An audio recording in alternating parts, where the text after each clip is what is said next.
Hi, this is Leonora. Today I want to talk a little bit about why things get worse before they get better. So that might be new to many of you who perhaps are new to healing or healing at the causal level or spirituality. So, as a person who's not feeling good, we're usually hell-bent on finding a cure or a pill or something in order to change that situation. However, the search and the quest and the entanglement with uh, the endeavor of getting a better result or getting something new is in some way a factor of resistance. It's a resistance to what is right now.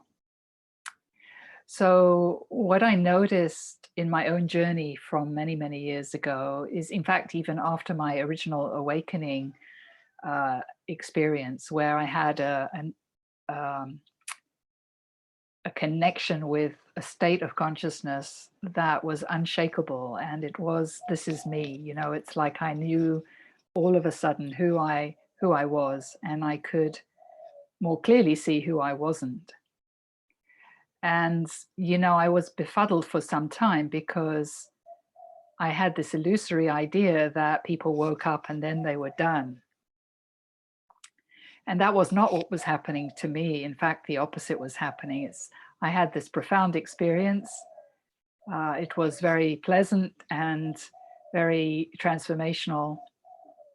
And it's like somebody watered a seed and the seed grew. But the process of that growth had to push against the restricted idea that I had of myself, and of which I was mostly unconscious. So what actually happened as a result of that is it illuminated all the shadows and all the restrictions, or the cage that I lived within. And that cage was built to keep me safe. So it's naturally built, alchemically built, when the nervous system gets overwhelmed and you're traumatized. You either fight or you run or you freeze. But in each of those, unless you return back to yourself, there's a disconnect, and a storyteller gets born, and a story gets born, and a position gets born. And that position is there to ensure that you stay safe. So if you got hurt in a dark alley, you probably don't go down dark alleys anymore. So that's what the position is doing. That is what the ego or the identity is ensuring your safety.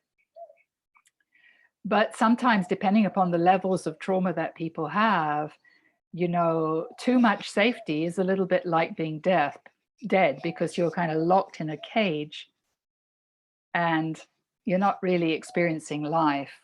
So there's an old adage that I think has great value. If you fall off the horse, it's worthwhile to get back on it. And that kind of is part of the cure for that restrictedness of protection that can get built around us.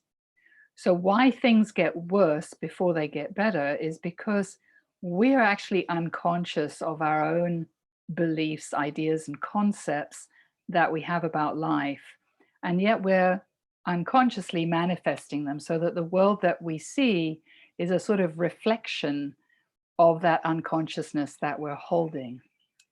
So when we have a healing experience, and let's say we turn the lights on, it tends to illuminate the shadow, and it can illuminate pain that we're unconscious of. It can illuminate emotional energy that we're unconscious of. It can illuminate a lot of stuff that we tend to have avoided. And there's a part of our system that is hell-bent on continuing to avoid. And so you have these kind of two forces in conflict. You have the force which is the seed of your soul, which is inspired to be you and to be fully you and your true self.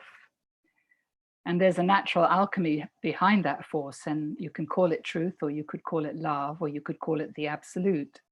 It's divinity.